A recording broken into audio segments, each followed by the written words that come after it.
police and customs officers in separate attacks. Nigerian Governors Forum says the country is faced with a fierce urgency as criminality attaining reckless and irresponsible proportion. Southeast governors ask attorneys general in the region to work out legal documents for Ibubago to protect the region.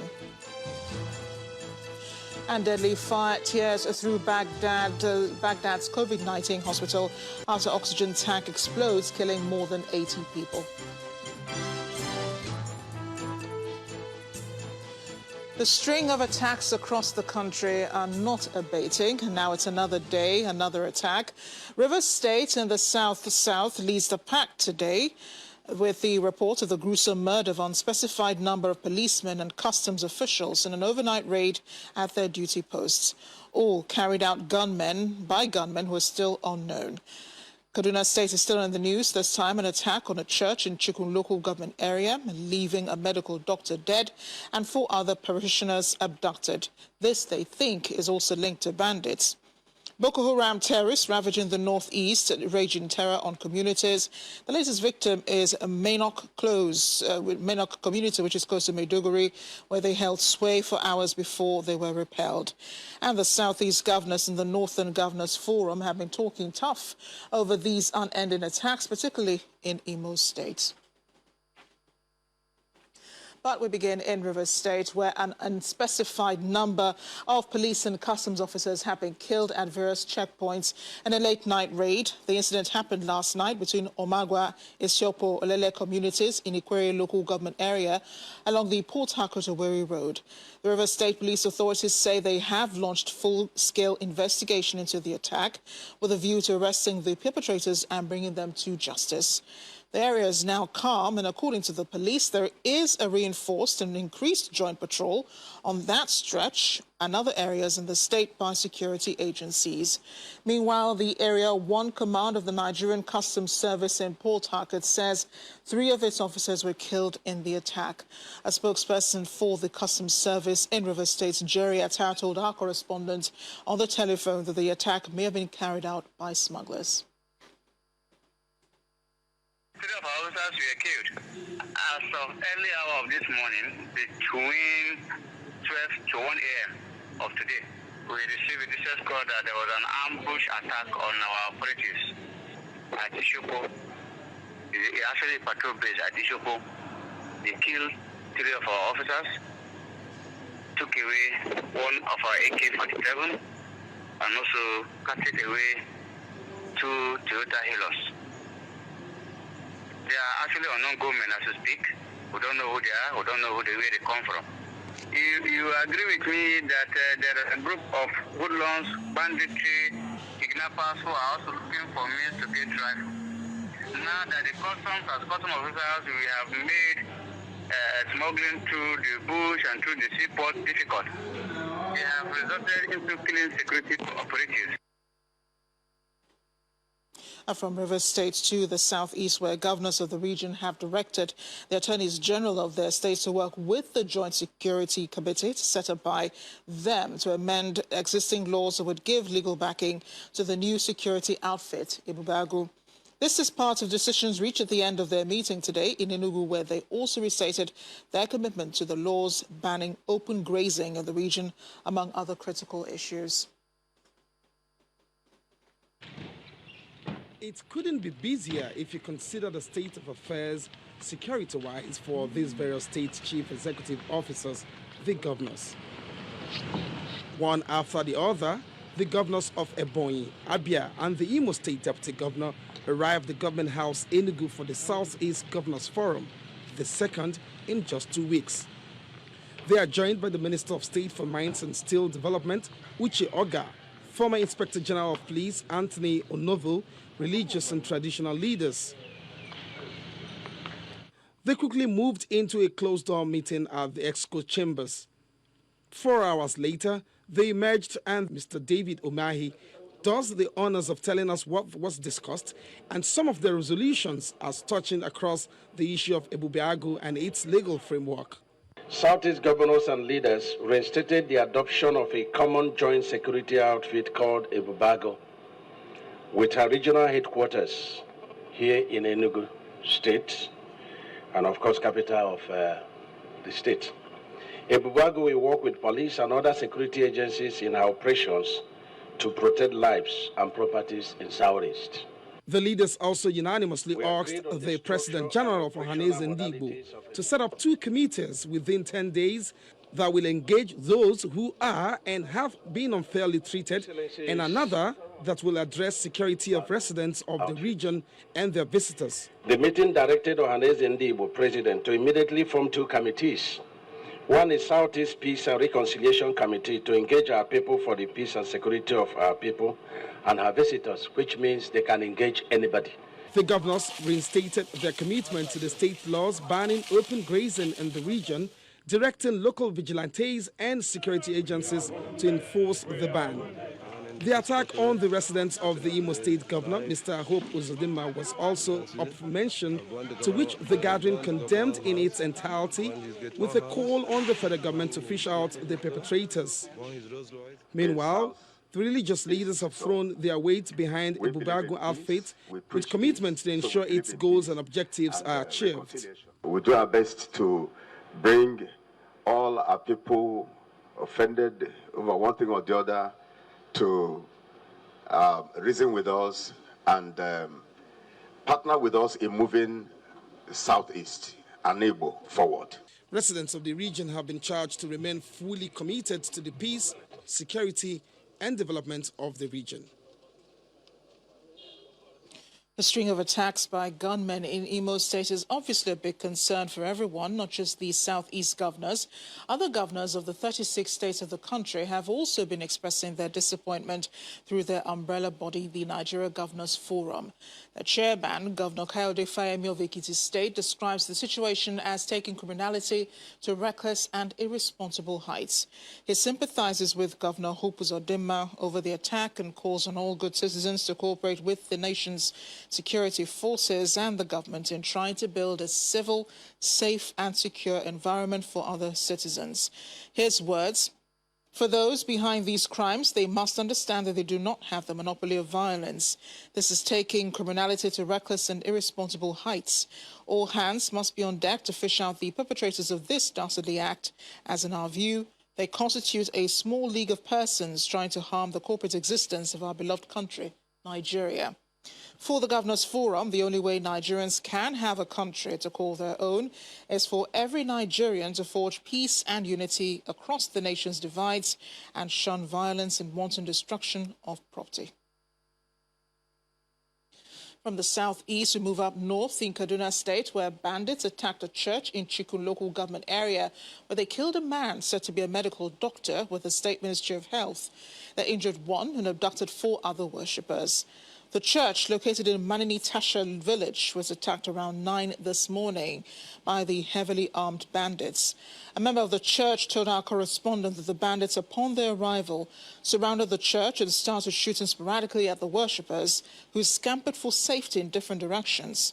The attack has come in less than 48 hours after the bodies of 3 abducted students of Greenfield University in the same local government area were found in the forest. Chikun local government has been under siege by bandits, and all efforts to secure residents have not yielded the desired results. In a similar development, armed bandits invaded Bagoma community in Beningwari local government area of the state and killed 6 indigents. The bandits also attacked Amfu village in Kachia local government area, where they killed a woman. While Governor Nasir El-Rufai has condemned the attack on Haska Baptist Church, describing it as a shocking act of depraved persons far removed from humanity. He adds that attacking innocent worshippers who were exercising their natural and lawful right to assemble in worship represented the worst kind of evil. He also sent his heartfelt condolences to the families of the deceased and to the Haska Baptist Church. The Christian Association of Nigeria has condemned the killing and abduction of worshippers at the Baptist Church in Chikun local government area of the state. The Kaduna State branch of the CAN, through its secretary, Reverend Caleb Maji, condemned the attack, adding that the organization is saddened by the development. The association is concerned about the security situation in the country, in particular in Kaduna State, calling on government to take more decisive action in dealing with the situation. We're still in the north. Minot community, a town which is about 60 kilometers from Maiduguri, the Borno state capital, has been attacked by Boko Haram insurgents. Details of this attack are still scanty, but our correspondents gathered that the insurgents set houses and shops ablaze in the town. The attack was, however, repelled by troops who stood their ground and faced the insurgents, killing several of them. Minot is the headquarters of the Kaga local government area of Borno state. Nobel laureate Professor Wole Soyinka has frank words for the federal government. He says it's time for the government to seek help where necessary to regain peace in the country and chart a way forward without using Nigerians as lab rats. Professor Soyinka's statement is in reaction to the killings across the country by bandits and by terrorists who, according to him, have sacrificed and traumatized the country's youth beyond their capacity to cope. He says the country is at war and it's time to stop pretending because the country is at war. The Nobel laureate statement reads in part, "Those who have been proven weak and incapable must learn to swallow their vain pride and seek help. We keep avoiding the inevitable, but that very unthinkable now hammers brutishly on our gates. The blood ransom, arrogantly insatiable. This nation is at war, yet we continue to pretend that these are mere birth pangs of a glorious entity." Professor Soyinka goes on to condemn the practice of blame trade, saying blame laying is for later. Right now, the question of what needs to be done, and done urgently, is on the table. The Nobel laureate wants the government to put in more efforts to stop the killing of youths whom he describes as the future. It has been 12 years since the war against insurgency broke out in the northeast of Nigeria. Appears to be no end in sight yet due to pockets of attacks still being carried out by the terrorist group. The face of intervention is also changing in the theater of war in Borno State, where donor fatigue is gradually setting in.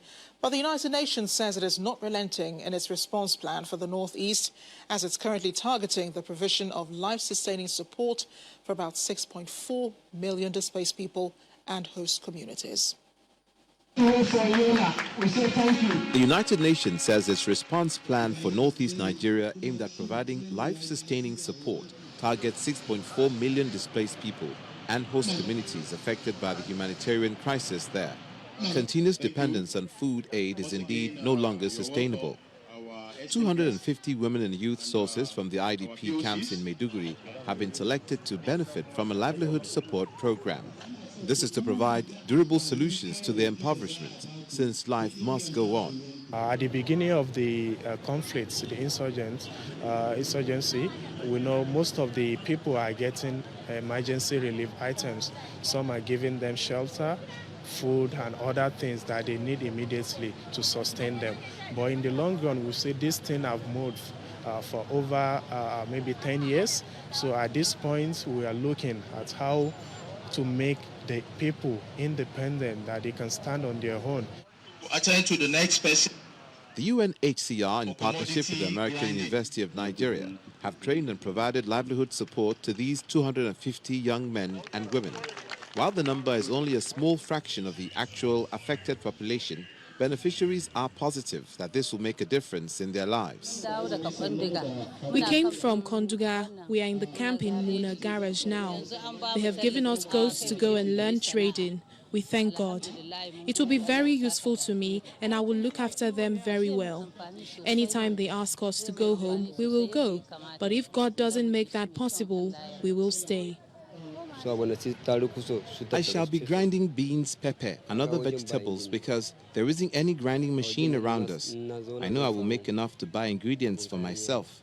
That's why they trained us. I am also a farmer. I cultivated beans last year, and now, with this support that I got, I am no longer worried. The beneficiaries were empowered with kits for cap making, animal husbandry, trading, amongst others.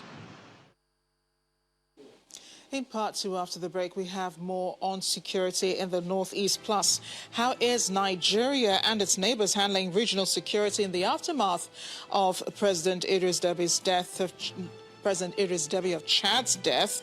Our in-house data analyst, Babajide Ogusowo, has some data on that. Join us again.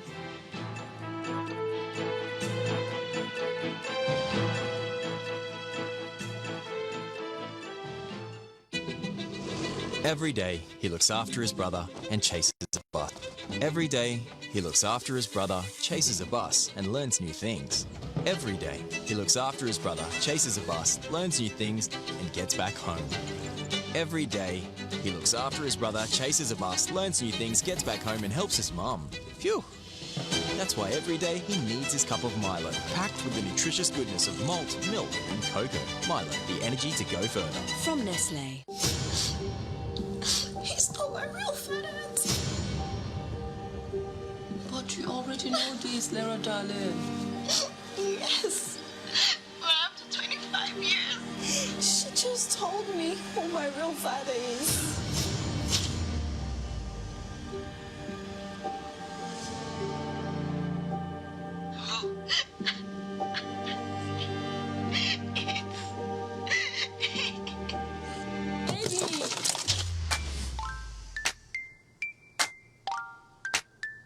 Baby, come inside now. Where is it in the car? Introducing Glow U2 plans. Feast your eyes from as low as 50 naira for 1 hour. Simply dial *777#.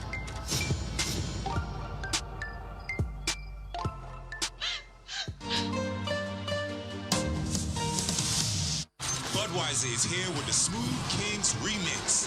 Tune in to watch the hottest remixes in your face and to your ears with Mariacom, Tenny, Nitty Ola, Oxlade, Ladipo, Joe Boy, YC, B, and many more. Subscribe now and watch on the Budweiser Nigeria YouTube channel. Smooth Kings remix is brought to you by Budweiser, King of Beers. See how much it now looks better. Golden pennies and movita. New look, the same great taste. Golden pennies and movita. New look, same great taste with natural ingredients. Contains proteins that help maintain a balanced diet. New look?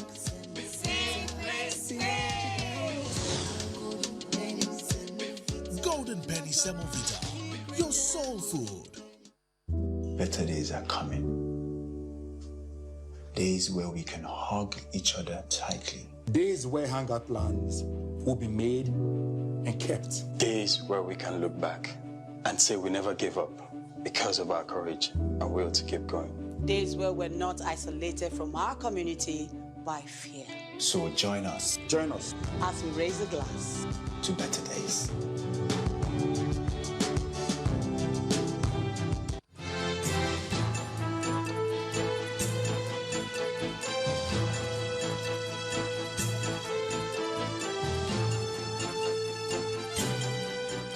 Welcome back. If you just joined us, you're watching the news at 10 live on Channels Television Lagos. A reminder of our top stories. Black Sunday in Kaduna, Borno and Rivers states as gunmen abduct church worshippers, kill police and customs officers in separate attacks.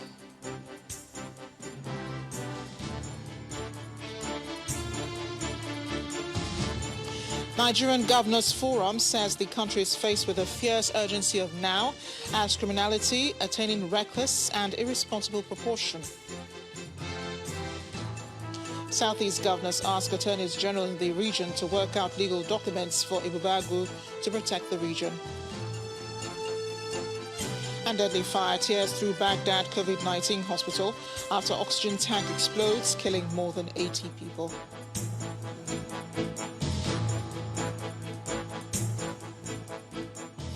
The search for immediate solutions to reduce fear and restore confidence among citizens is priority.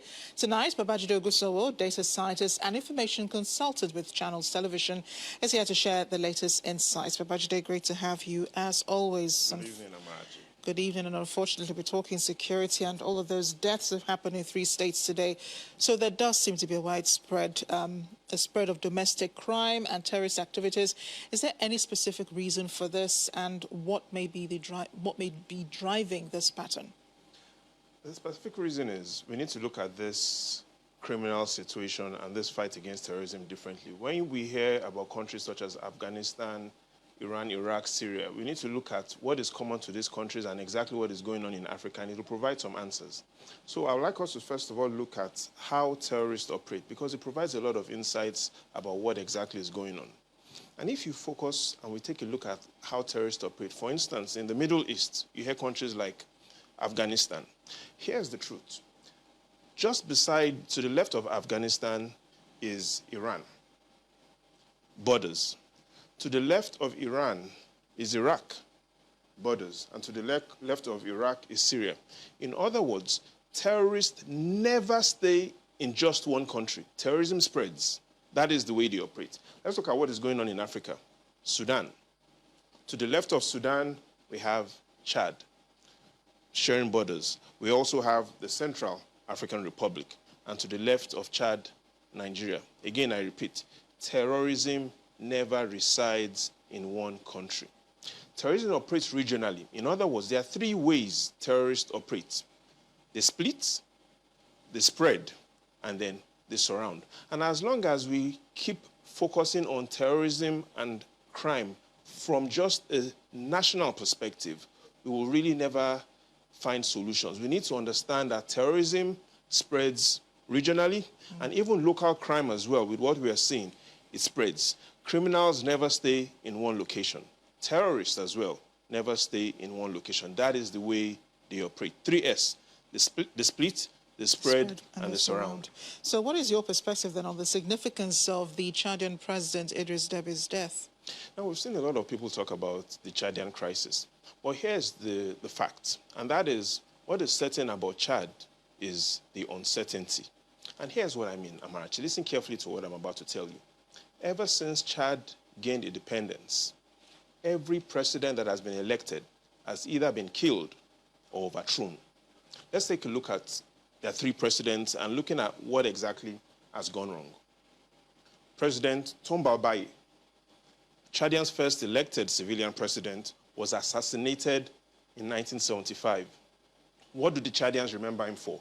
He was the president that in 1969 conducted an election, even though he was the only one on the ballot. He was assassinated in 1975. President Habre, he spent 8 years as president in Chad. He was overthrown in 1990. However, is currently serving jail time for crimes against humanity, war crimes. And then we face the murder of President Deby this month. He's been president for 3 decades. However, he's been involved in Chad's politics and military operations for 4 decades. What do we see?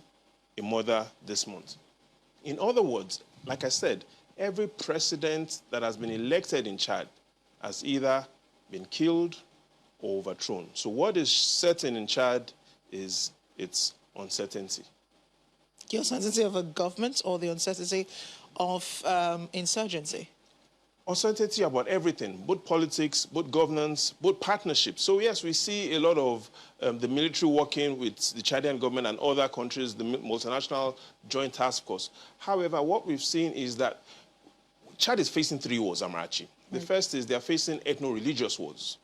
The second is they are facing what we call mineral resource wars, and they're also facing land wars. These land wars, they've been fighting for over half a century.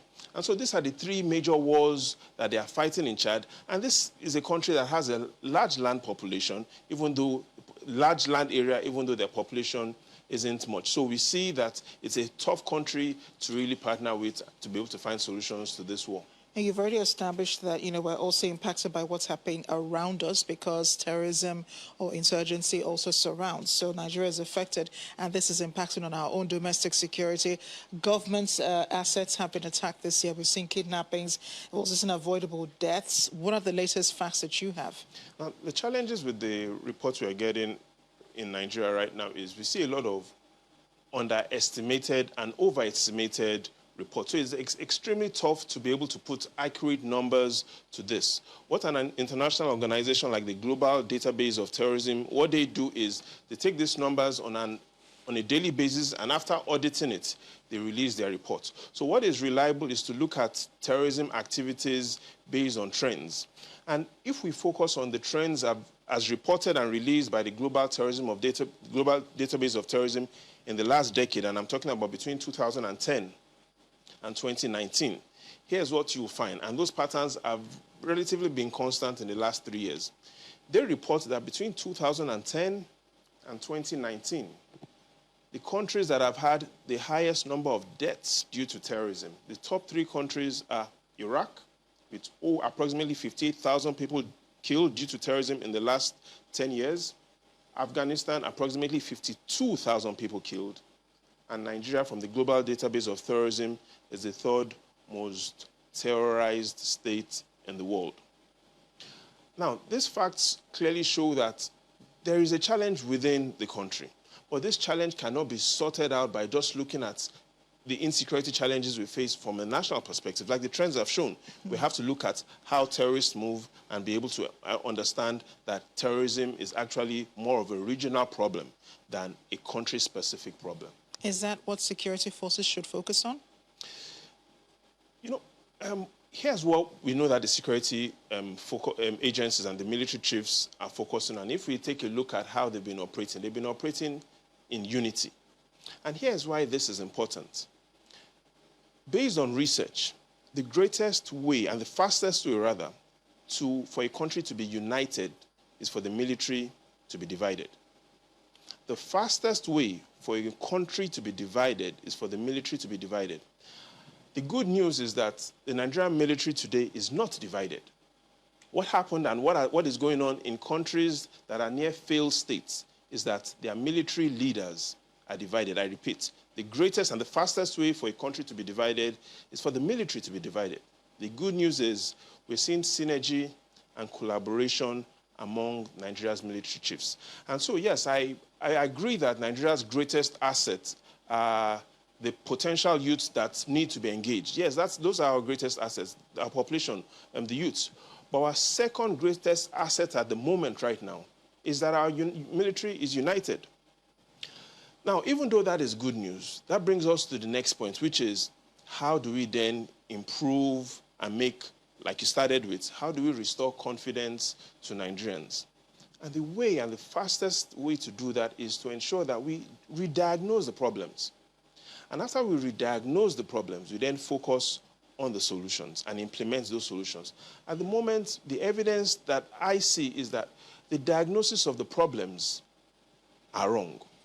If we diagnose the problems better and we then focus on improving the solutions, then more Nigerians will have confidence in the government.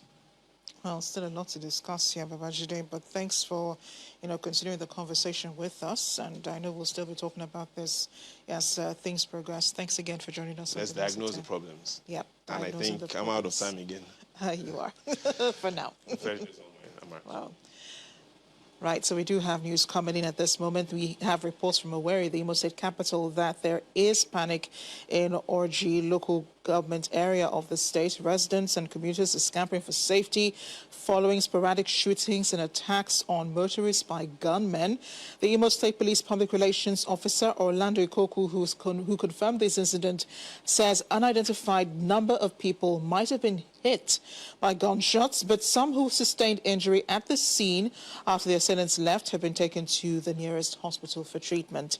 We'll continue to track this story. Just again, reports in Imo State capital, panic in Orji local government area. Residents and commuters camping for safety following sporadic shootings by unknown gunmen and motorists on motorists by gunmen. The State Public Relations Officer says people have been hit by gunshots and they're receiving treatments at a nearby hospital. We'll bring you updates on the story as soon as we get them.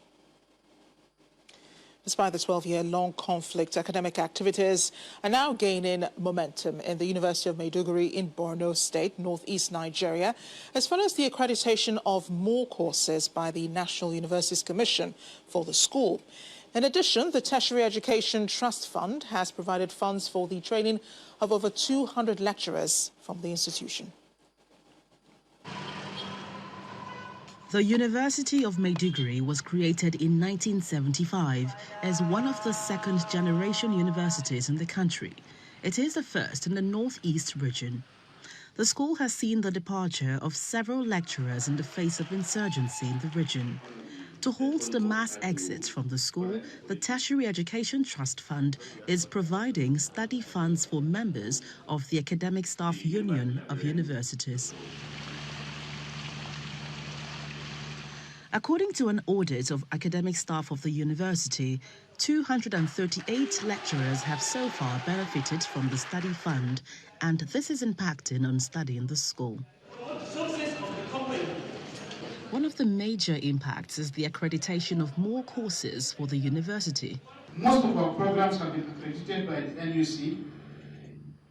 If it were not for the TED fund support in terms of training academic staff, perhaps most of our programs would have got denied accreditation. But we have been able to scale through most of the accreditations. The VC has assured us that they don't have one instance of a scholar who has absconded. This is very gratifying. We just want to make sure that all those that we've taken the responsibility to fund have come back to the benefit of the academic community. According to TET Fund, 1.3 billion naira has been spent on training of academic staff in the University of Maiduguri between 2018 and 2020. Students from the institution are not allowing the insurgency to deter them from the academic exercise. I thank the TET Fund very much, and I would like to urge them more for them to help us to train more of our lecturers, to send at least, maybe if not possible, all of them abroad for them to study, to be able to come back and equip us and make us a better leaders of tomorrow. A further 116 billion naira has been expended by TET Fund on 30,000 scholars in universities, colleges of education and polytechnics across the country, and the fund is hoping to do more in the coming years. Still ahead on the news at 10, Nigeria has the potential to eliminate malaria by 2025. That's according to the Pharmaceutical Society of Nigeria. And we visit some communities in the nation's capital, Abuja. Stay with us.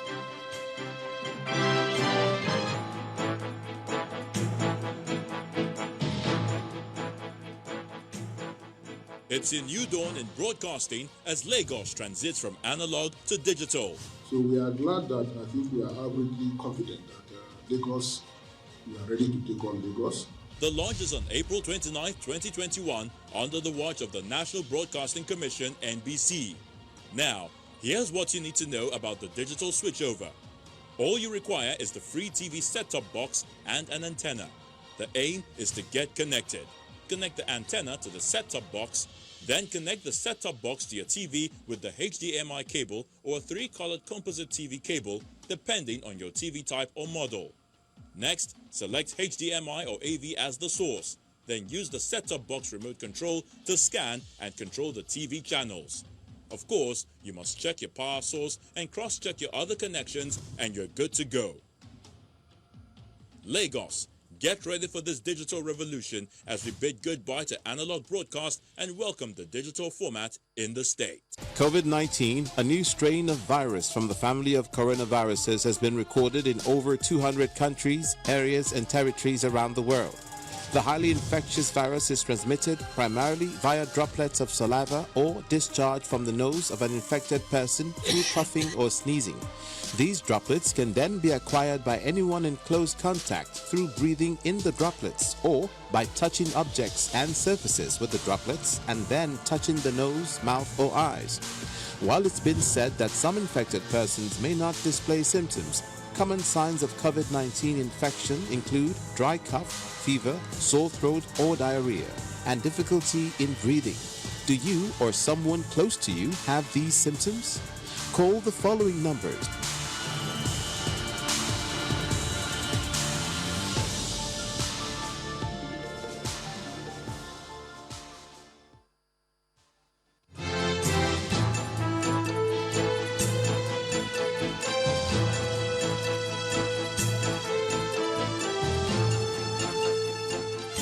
Welcome back to the news at 10. The National Drug Law Enforcement Agency, the NDLEA, has intercepted illicit drugs worth over 10 billion naira at the Murtala Mohammed International Airport in Lagos and the Malam Aminu Kano International Airport in Kano.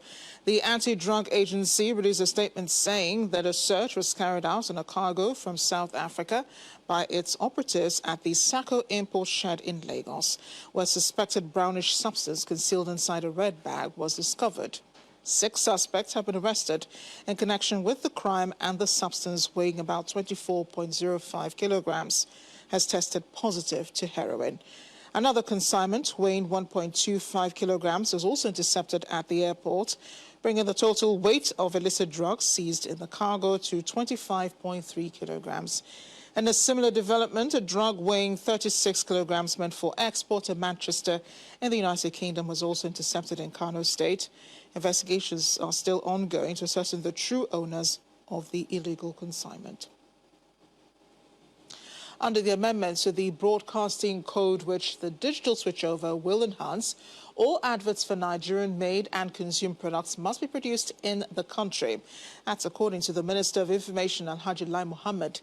Alhaji Mohammed told Channel Television's Ladi Akedulale on our current affairs program, Newsnight, that the switchover process, which will kick off in Lagos on Thursday, April 29th, 2021, will benefit the broadcast industry, and that this advert production regulation is already yielding fruit. When we said that if you go and produce an advert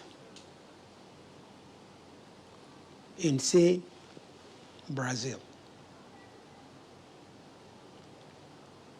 and you want to play, and that advert, we're not saying just an advert, say an advert for a product which is made in Nigeria, which will be consumed in Nigeria. We believe it's not fair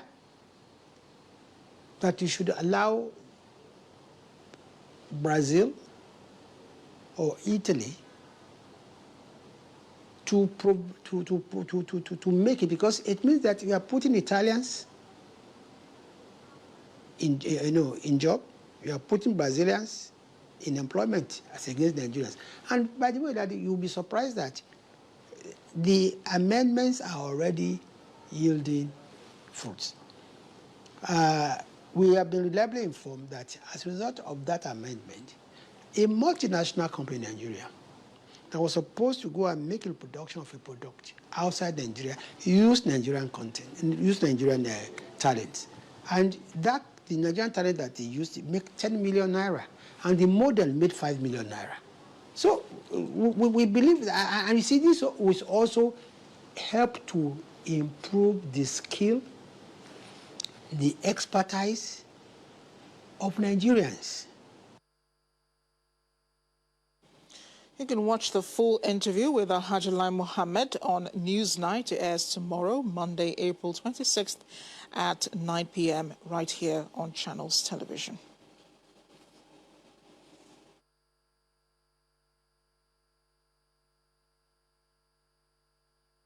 Health matters now. The development of a vaccine will be a welcome development in the fight against malaria.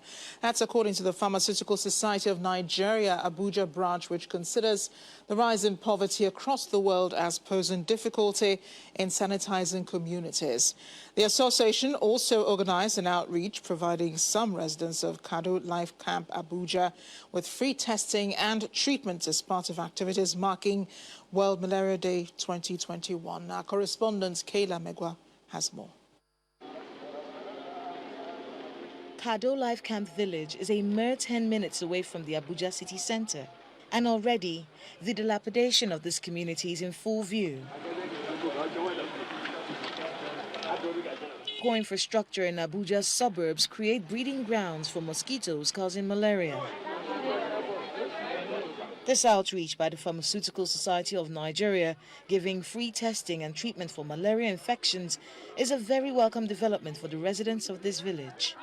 Most people here do just go to a nearby chemist and then get drugs and the rest of them. And they are treating something they are not fully aware of.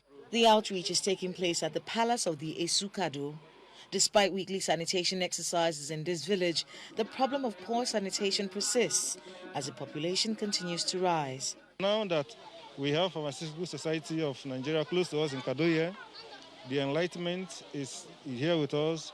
We are much more aware now that when you are down, you have to go and get tested and then know the exact treatment that you need to take.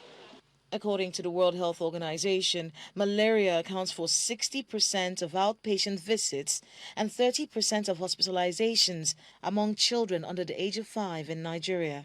The country will require 350 billion naira to fight the disease, and the implementation of a new strategic plan for malaria eradication in the country could cost up to 1.89 trillion naira.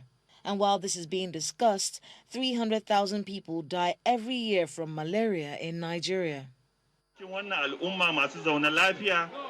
There's talk in the scientific community on the need for a vaccine to end the deaths caused by malaria worldwide. The Pharmaceutical Society of Nigeria says this will be a welcome development. Globally, there tends to be, would I use the word, increasing poverty. And the moment you have that escalating, you might not be able to have enough funds to go around in attending to other challenges. So if we have a vaccine that is going to help us to eradicate the spread of malaria, it will be very, very welcome. How soon that will be coming to place will depend on so many factors. No matter how many outreaches are done to teach people how to keep themselves safe and protect themselves from malaria, refuse heaps such as these ones litter communities like Kado Life Camp and other communities around the FCT. As long as these heaps stay in places like this, it's almost impossible to eradicate malaria. The call is for the government to do more for communities like Kado Life Camp to ensure that heaps such as these ones, stagnant water and gutters, are cleansed. That way people can actually be safe from malaria. Kayla Megwa, Channels Television News. Almost 1 year after Yobe State recorded 471 deaths in 3 weeks from heat wave, some health experts have expressed concern over the rise in temperature in the state going as high as 44 to 48 degrees Celsius. Residents bemoan the high temperature, describing it as unbearable, especially those who ply their trade under the sun. In 2020, 471 deaths were recorded in Potiskum, Gashua and Unguru from the heat wave which gripped Yobe State. Summer is here again, and residents lament the harsh weather which is affecting their productivity. It has affected almost the productivity of all. For instance, taking the university as an institution, where as lecturers we go to class, we meet the students. Even the lecture theaters, the lecture halls are not really conducive for the students. While you are giving lectures, students have been using hand fans to fluid themselves due to the higher amount of sun. And especially at a time like this, we are in Ramadan period, people are fasting, dehydration, people need water, and definitely they don't have ways of, they are not allowed by the religion to take water at the moment. I cannot go out as at the time I want, and when the sun is at its peak, of course I cannot do some of my activities, so it really affects my productivity and other things. When Channels Television visited one of the largest cemeteries in Potiskum, the attendant reveals the number of deaths recorded is low compared to last year. A shekarun baya a wancan shekara na azumi an yi mace-mace da yawa, kuma daga mutum 22, 23 zuwa 20 zuwa 30 mun binne a shekaran baya, amma a wannan shekaran da alhamdulillah mun samu sauƙin rashe-rashe daga sanyi da zafi, wato ana samun bambancin rashin. Yanzu dai ba ma wuce mutum 8. Health experts say thousands have died as a result of extreme heat worldwide, but believe precautionary measures can be taken to save lives. Now it is a period of Ramadan, and then the weather is too hot. We should avoid using of ice pack in our head. You see, some people, they will put an ice pack, they use a very cooled water or chilled water, and then which is it's not good to their health, because the blood vessels, because of the high temperature, it will dilate. So when you put an ice, it will constrict the blood vessels, abruptly, and then it altered the blood supply to particular organ, more especially in the brain. To prevent further deaths, the state government has advised residents to keep themselves rehydrated and avoid spending time under the sun to prevent heat stroke.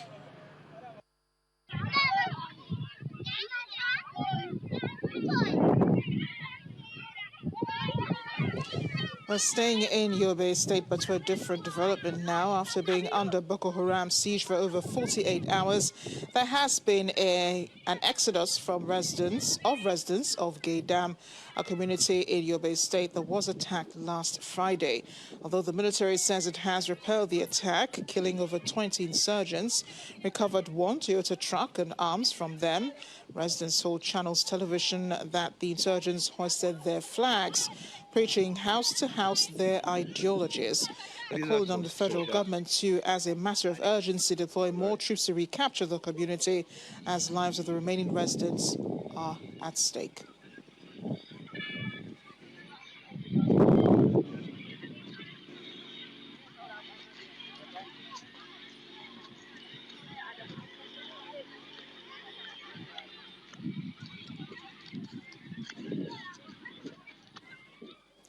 We turn to a different issue now. The federal government has restated its commitment to resolving the challenges of rising number of gully sites in Gombe State. According to the National Project Coordinator of Nigeria Erosion and Watershed Management, Mr. Salihu Dahiru, beyond resolving the myriad of gully sites in the state, efforts are in place to create earth dams that would accommodate floodwaters from eroded areas. Mr. Dahiru, explaining this during a tour of affected gully sites in the state, acknowledged the efforts of the state government. The increasing cases of gully sites in Gombe State is becoming an issue of concern. It is for this reason that the National Project Coordinator of Nigeria Erosion and Watershed Management embarks on a tour of affected sites in the state. The consultant, together with the contractor, came up with a plan to reduce the completion period by more than 50%. It's now down to about 7 months instead of 18 months. That is almost shedding off 60%. At the moment, there are 4 gully sites in the state, with the biggest spanning 2.7 kilometers, affecting the state's university, Malam Ina, and Kagarawal communities. Gombe, I want to say, is the second largest gully erosion state in Nigeria, apart from Anambra State. Initially, we submitted about 45 active gullies to the World Bank, and because of time and funds constraints, they were only able to approve 5. So far, we've finished designs of 2. We have already started implementation on 1. This is what we are, where we are today. We will move to the other one that will start soon. Gombe State government officials explain their involvement in terms of funding, monitoring and planning. It is with this support that our governor, the Green Governor, would be able to pursue more projects, especially the rest of the 4 sites which are in Newmap and possibly in another project under the Ministry of Environment, which will be forthcoming, inshallah. For us, this is not just a project about, taking care of a gully. It is about restoring livelihoods, and this is firmly in line with what is reflected inside Devagom. And Devagom, as you know, is aligned with the Sustainable Development Goals. By the time you take care of livelihood, you're already taking care of Goal 1 and 2 of Sustainable Development Goals. Although Newmap assures that it would complete the project ahead of the rains, as well as begin work on other sites around the state government pledges more support to enable the federal government to match words with action. Beyond our shores, at least 82 people have died in a fire at a hospital treating coronavirus patients in the Iraqi capital, Baghdad. More than 100 others were injured in the blaze, which erupted at the Ibn Khatib hospital on Saturday night. Reports say an accident caused an oxygen tank to explode, sparking the blaze. The fire at the Ibn Khatib hospital in the Diyala Bridge area of the Iraqi capital occurred after an accident which caused an oxygen tank to explode. Many ambulances rushed towards the hospital, ferrying away those hurt by the fire. Patients not injured in the incident were also being transferred out of the hospital. The head of the Iraqi Civil Defense Unit said the fire broke out in the floor designated for the Pulmonary Intensive Care Unit. Several victims' families were still at the hospital hours after the fire had been put out, having been unable to locate them elsewhere. An eyewitness who was visiting his brother when the fire broke out described people jumping out of the windows as the fire spread quickly throughout the unit equipped to house COVID-19 patients. Prime Minister Mustafa Al-Kadhimi has blamed negligence and suspended the Health Minister Al-Tamimi pending an inquiry into the blaze. Iraq's healthcare system, ruined by decades of sanctions, war and neglect, has been stretched during the coronavirus crisis. The country has recorded a total of 102,528 infections, including 15,217 deaths.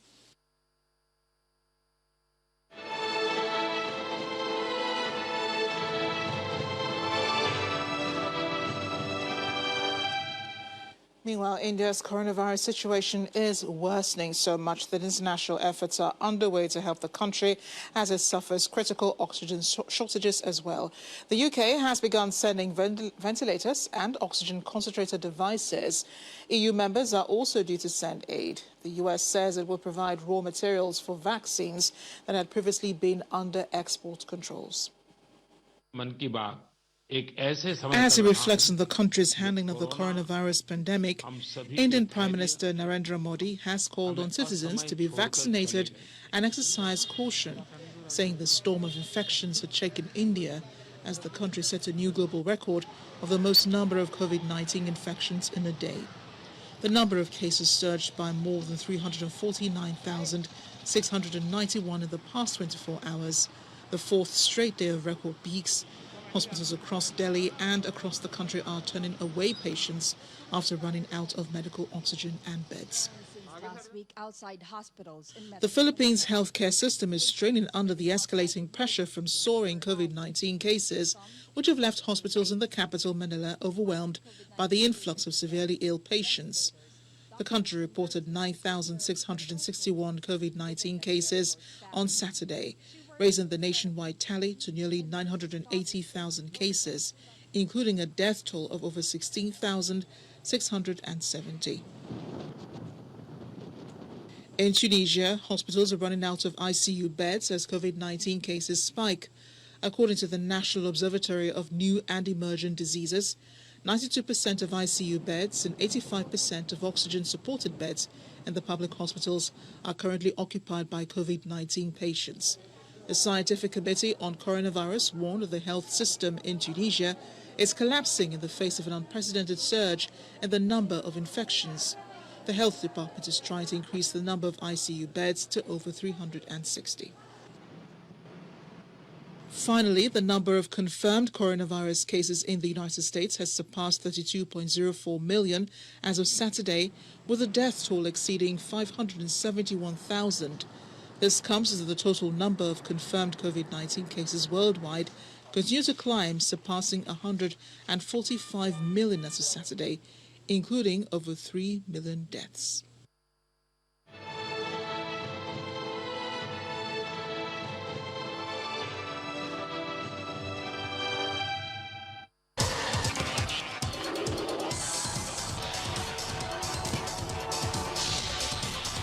In sports news, the 20th National Sports Festival has finally been concluded, and sports followers want the country to consolidate on the gains and correct the flaws. The delayed biannual event was a platform for athletes to secure Olympic qualifications. National records were made and broken, and new talents discovered. Once again, Delta emerged champions of the game.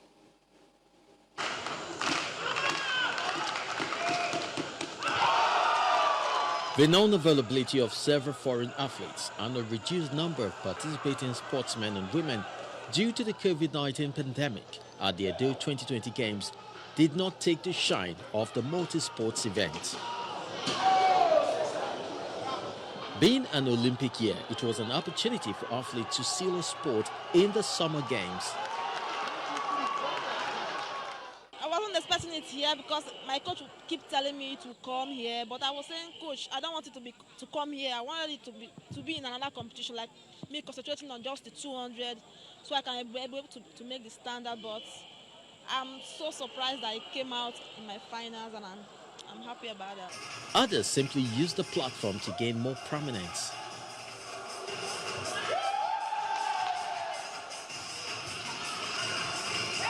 This is a national sports festival that has been watered down a bit because of the effect of the COVID-19, the postponement, several postponement that it suffered and the rest of them. But I think Edo State has been able to give us something close to a spectacle. One thing I like about this competition is that is the legacy projects involved. The swimming pool is something that you cannot take away. The tennis courts have been refurbished. And the good thing that they did was to take these facilities to where they are needed most, in schools. However, despite the positives, the games had its flaws. Athletes manage, like, for where athletes are going to stay, no, is zero. Like, there wasn't proper arrangement for that. And for transportation, it was like, it is really far from where we stay, from the stadium. Like me, I had to, like, stay at the hotel somewhere close to the stadium so I won't miss my event. So for that, it's a poor one. Well, I would say time, keeping the time. They're not really keeping the time at the festival, so they have to keep the time next time. The next National Sports Festival will be held in the year 2022 in Delta State.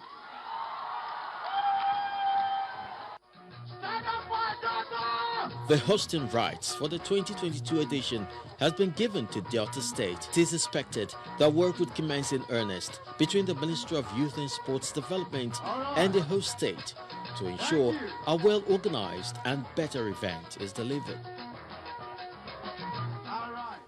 In tennis, Rafael Nadal saved a championship point to beat Stefanos Tsitsipas 6-4, 6-7, 7-5 to claim a 12th Barcelona Open title in the ATP's longest match of 2021 earlier today.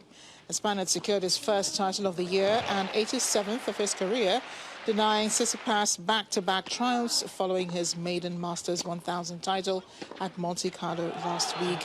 Nadal avenged his Australian Open quarterfinal loss to Tsitsipas and will return to second in the ATP rankings on Monday by climbing back above Daniil Medvedev after his marathon 3-hour, 38-minute run.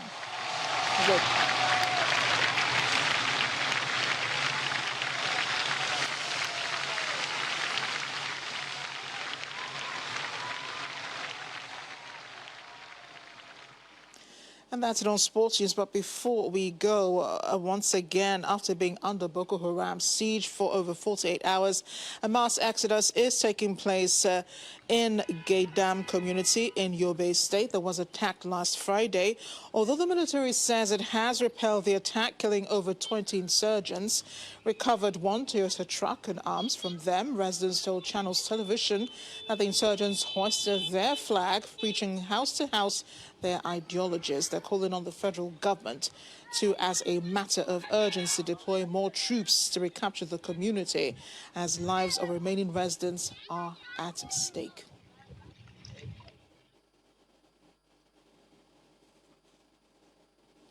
And the main news again, gunmen today attacked a church in Kaduna State where they killed a medical doctor, abducted 4 worshippers and injured 1 person. Minor community in Borno State was also attacked by Boko Haram insurgents, while some policemen and customs officials were killed in Rivers State. That's it on the news at 10 tonight. Thanks for watching. I'm Amarachi Ubani. Good night.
Coming up on the program.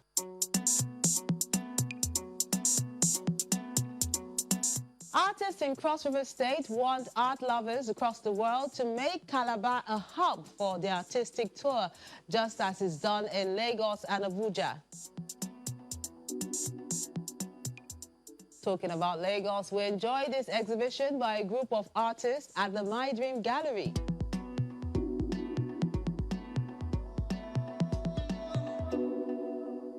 We see that and more when Art House returns in a moment. Great to have you join us. I'm Melinda Akinlami.